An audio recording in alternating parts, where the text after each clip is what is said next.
और उसी 7वें चरण वाले एरिया में घूम रहे हैं हमारे साथी जयशंकर गुप्त जी।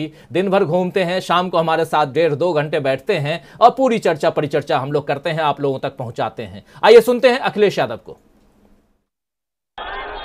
और हम परिवार वाले अपनी एक सलाह देना चाहते हैं। वो लगातार कह रहे हैं कि घोर परिवारवादी, घोर परिवारवादी।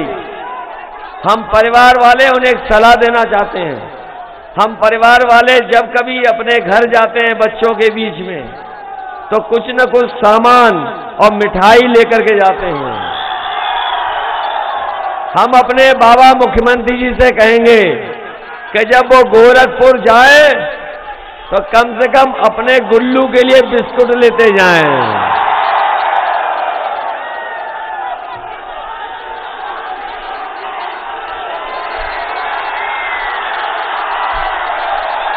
अच्छा, एक बात बताओ,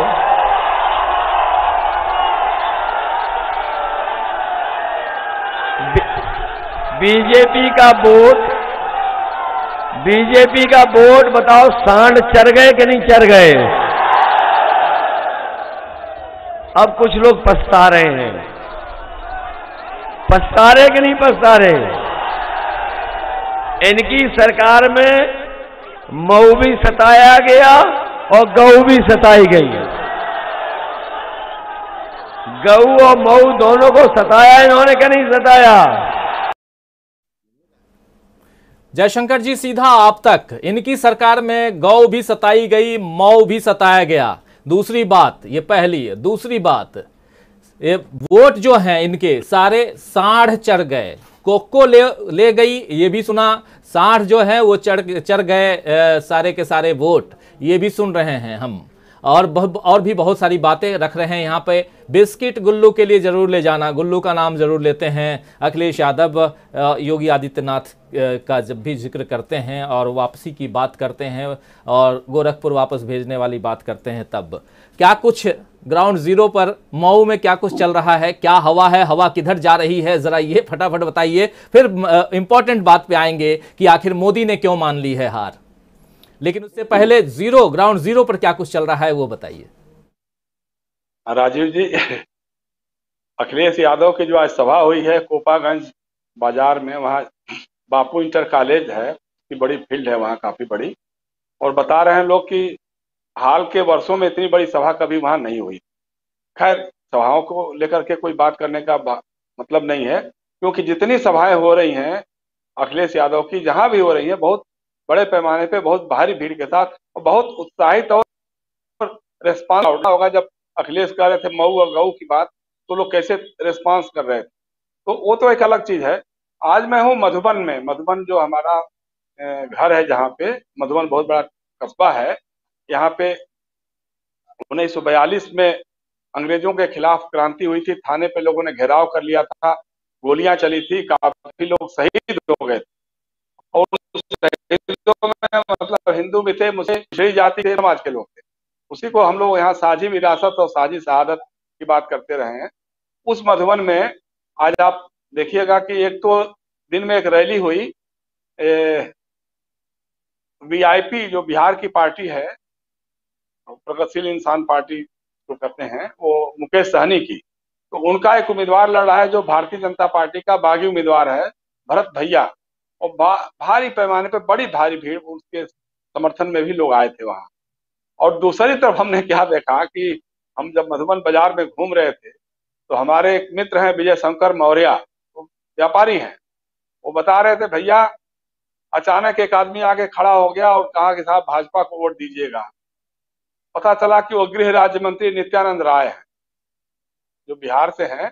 और अब हालत ये हो गई है कि केंद्रीय सरकार के राज्य मंत्री, सांसद, विधायक, मंत्री जगह जगह बाजारों में, गांव में घूम रहे, हाथ जोड़ जोड़ करके कि भैया भाजपा को वोट दीजिएगा। मतलब आप सोच सकते हैं कि इस तरह की हालत कितनी दयनीय हो चुकी है। ये चीजें हैं। लेकिन कुल मिलाकर उठने और समझने को मिल रहा है, मऊ जिले में भी मुझे नहीं लगता है कि भारतीय पार्टी कोई एक सीट दावे के साथ जीतने की बात कर सकती है। नहीं लगता है कोई सीट जीत पाएगी।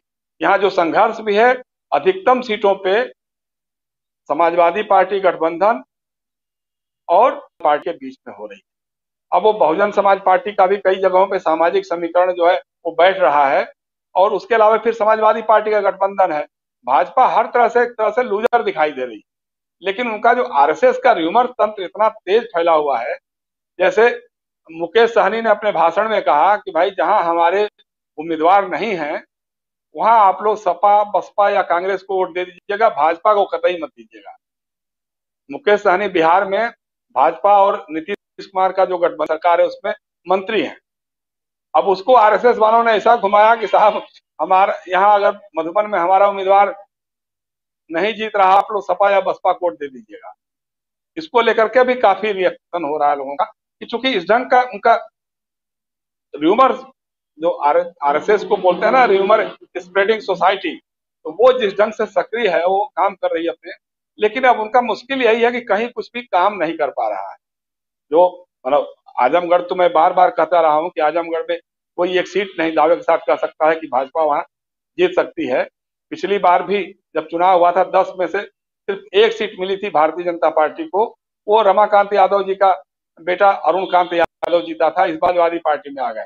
तो उन्होंने भी दावा किया है कि साहब इस बार अगर भाजपा एक भी सीट पा गई तो मैं राजनीति से संन्यास ले लूंगा।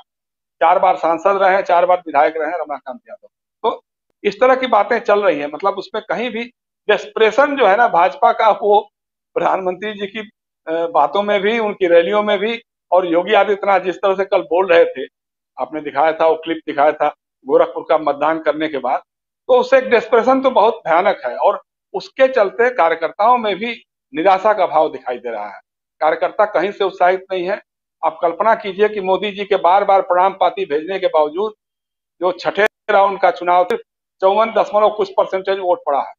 मतलब पिछले बार के मुकाबले 1.5-2% वोट मतदान का प्रतिशत घट गया।